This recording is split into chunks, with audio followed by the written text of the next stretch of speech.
மக்களே, நம்ம இன்றைக்கி என்ன பார்க்க போகிறோம்னு பார்த்தீங்கன்னா, கத்திரிக்காயும் உருளைக்கிழங்கையும் வச்சு ஒரு சப்ஜி தான் பார்க்க போகிறோம். அது எப்படி செய்யலாங்கிறத பார்க்கலாம் வாங்க. இப்போ நான் கடாயில் 2 டேபிள் ஸ்பூன் கடலை எண்ணெய் ஊற்றி காய வச்சுருக்கேன். 1 ஸ்பூன் கடுகு, 1/2 ஸ்பூன் சீரகம், ஒரு பெரிய வெங்காயம் எல்லாம் வதக்கிக்கலாம். நல்லா வதக்கிக்கோங்க, நல்லா கண்ணாடி பழத்துக்கு வதக்கிக்கலாம்.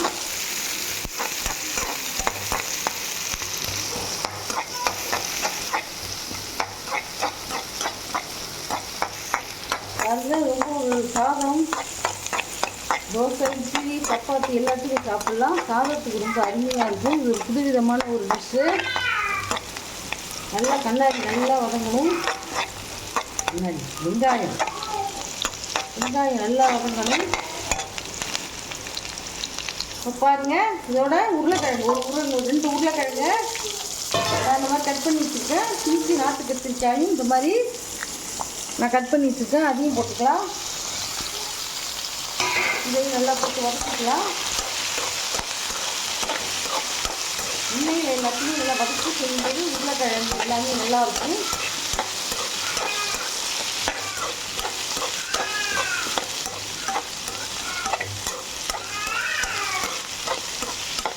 இந்த எண்ணெய் அதிகமாக ஊற்றிக்கணும். இதெல்லாம் எண்ணெய் கொஞ்சம் அதிகமாக ஊற்றினாலும் நல்லாயிருக்கும். பாருங்கள், நல்லா காயெல்லாம் வதங்கிட்டு போகிறோம். இப்போ இந்த ஸ்டேஜில்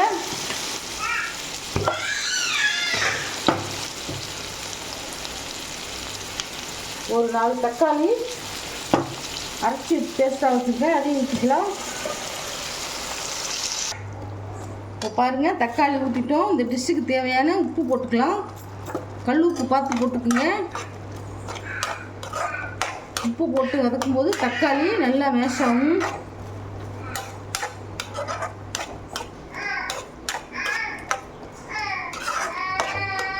நல்லா எண்ணெய் பிரிஞ்சு எடுத்து பாருங்க.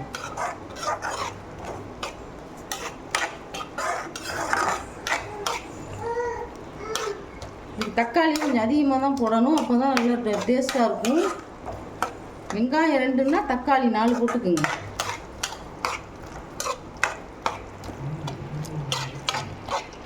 தூள் காரம் கம்மியாகவே போட்டுக்கோங்க. 1/2 டீஸ்பூன் சில்லி பவுடர்,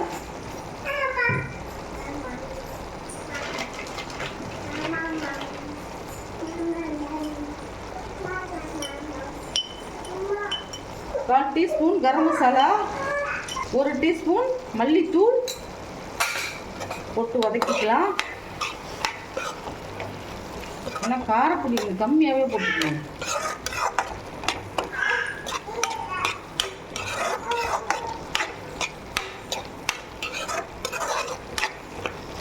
இப்போ பாருங்கள், எல்லாம் போட்டுட்டோம். இப்போ அடுத்தது இந்த காய் வேகிறதுக்கு 1 டம்ளர் தண்ணி ஊற்றிக்கலாம். தண்ணி கலையில் ஊற்றிக்கோங்க. 1 டம்ளர் தண்ணி ஊற்றிட்டோம். அடுத்தது ஒரு 10 நிமிஷம் வேகட்டும். அதில் 2 பொருள் சேர்க்க போகிறோம், அதை பார்க்கலாம். இந்த டிஷ்ஷுக்கு தேவையான ஒரு 10 முந்திரி நான் ஊற வச்சுருக்கேன். இதை மிக்சியில் போட்டு அரைச்சிக்கலாம். இங்கே பாருங்கள், நான் முந்திரியை பேஸ்ட்டாக அரைச்சிட்டு வந்திருக்கேன். அதையும் இதில் போட்டுடலாம். நான் கொஞ்சமாக செய்கிறதுனால நான் கொஞ்சம் முந்திரி போட்டிருக்கேன். நீங்கள் எவ்வளவு செய்கிறீங்களோ அதுக்கு தகுந்த மாதிரி முந்திரி பருப்பை ஊற வச்சு அரைச்சிங்கன்னா சீக்கிரம் அரைக்கட்டும். இந்த மாதிரி ஊற வச்சு அரைச்சிக்கோங்க. நல்லா ஒரு கொதி வரட்டும். காயை லாஸ்ட்டாக போடலாம். 2 பச்சை மிளகாயை நான் கீரி போட்டிருக்கேன், சும்மா வாசனைக்கு தான். எல்லாம் நம்ம நிறையா ஸ்பைசி சேர்த்துப்போம், ஏன்னா காரமாக இருக்கும், அதுக்கு தான். பாருங்கள், இப்போ முந்திரி போட்டோம்னா முந்திரி பேஸ்ட்டு நல்லா திக்காகிடுச்சு. அடுத்தது இப்போ பாருங்கள், தயிர் 1 2 3 டேபிள் ஸ்பூன் தயிர் போட்டுக்கலாம். ரொம்ப அருமையான ஒரு புதுவிதமான டிஷ்ஷு. இந்த மாதிரி நீங்கள் செஞ்சு பார்த்துருக்க மாட்டீங்க. எவ்வளோ கலர்ஃபுல்லாக இருக்குது பாருங்கள். புளிப்பு காரம் எல்லாமே கரெக்டாக இருக்கும். உப்பு மட்டும் ஃபஸ்ட்டே நிறைய போட்டுறாதீங்க, பார்த்து போட்டுக்கோங்க. பாருங்கள் எல்லாமே நல்லா கொதிக்க தாப்பில் கொதிக்கட்டும்.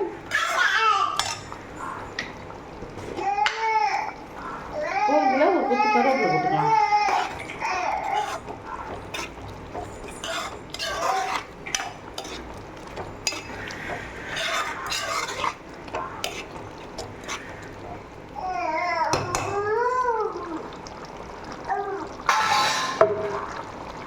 இப்போ எல்லாம் போட்டோம், ஒரு 10 நிமிஷம் கொதிக்கட்டும். இப்போ பாருங்கள், இப்போ நல்லா எல்லாம் எண்ணெய் பிரிஞ்சு வந்துருச்சு பாருங்கள். இந்த ஸ்டேஜில் நம்ம கிளறி விட்டு அடுப்பு ஆஃப் பண்ணிடுறேன். அப்புறம் அடுத்தது பரிமாற வேண்டியதான். இதே சாதம், இட்லி, தோசை, பிரியாணி எல்லாத்துக்குமே இது நல்லாயிருக்கும். கத்திரிக்காய் உருளைக்கிழங்கு சப்ஜி ரெடி ஆகிடுச்சு. இது உங்களுக்கு பிடிச்சிருந்ததுன்னா எங்கள் சேனலை ஷேர் பண்ணுங்கள், லைக் பண்ணுங்கள், சப்ஸ்கிரைப் பண்ணுங்கள். அப்போ தான் நாங்கள் போடுற புது புது வீடியோலாம் உங்களுக்கு வந்து சேரும். தேங்க்யூ, பாய்.